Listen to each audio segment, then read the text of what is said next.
Nagbubuni sa online world nitong Miyerkules ang solid fans ni Daniel Padilla. Pinagpiestahan nga sa social media ang photo ng aktor kasama kapamilya Big Wins na sina Cory Vidanes at Carlo Katigba.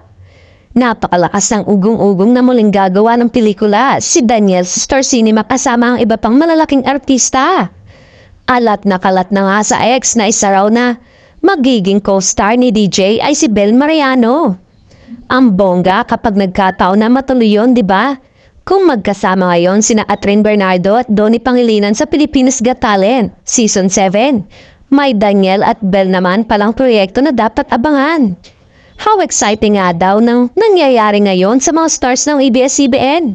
Dahil din sa huge success ng Incognito, hindi pa man ito natatapos ay nakipag-meeting na rin si DJ sa Star Creative Executive para sa next TV series niya.